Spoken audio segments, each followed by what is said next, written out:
పెహల్గా ఉగ్రదాడిలో 26 మంది చనిపోతే యావత్ దేశం కన్నీరు పెట్టింది, ఆక్రోశంతో రగిలిపోయింది. అయితే బీజేపీకి చెందిన మధ్యప్రదేశ్ మంత్రి విజయ్ షా మాత్రం ఎలా నోరు పారేసుకున్నారో చూసాం. ఇప్పుడు హర్యానాకు చెందిన బీజేపీ రాజ్యసభ సభ్యుడు రామచంద్ర జంగ్రా నోరు కూడా పారేసుకున్నారు.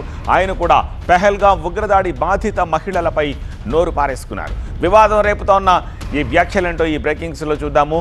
పెహల్గాం బాధిత మహిళలను అవమానించారు బీజేపీ ఎంపీ రామచంద్ర జంగ్రా. పెహల్గాంలో మన వాళ్ళు చేతులు జోడించి చనిపోయారంటూ ఆయన ఒక సభలో వివాదాస్పద వ్యాఖ్యలు చేశారు. చేతులు జోడించినంత మాత్రాన ఎవరూ విడిచిపెట్టరని చెప్పారు. పెహల్గాంలో ఉగ్రవాదులు వచ్చినప్పుడు ఆ మహిళలు అహల్యాబాయి తరహాలో పోరాడి ఉంటే వారి భర్తల ప్రాణాలు దక్కేవని ఆయన వ్యాఖ్యానించారు.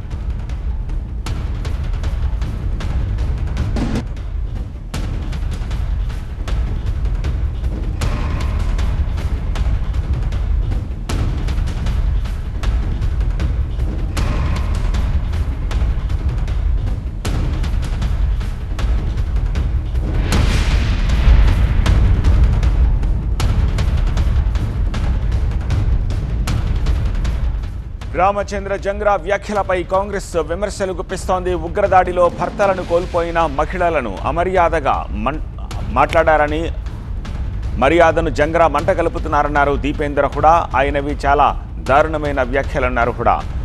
అమరుల కుటుంబాలను బీజేపీ నేతలు పదే పదే అవమానిస్తున్నారన్నారు. ఈ ధోరణికి ముగింపు పలకాలి అన్నారు దీపేందర్ హుడా.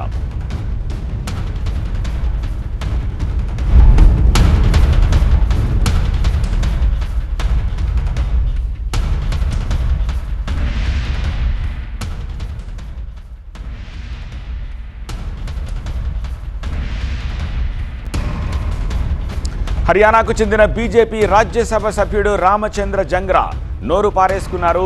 పెహల్గాం ఉగ్రదాడి బాధిత మహిళలపై ఆయన నోరు జారారు. వివాదం రేపుతోన్న ఆ వార్తను చూస్తున్నాము. బాధిత మహిళల్ని అవమానించారు ఆయన.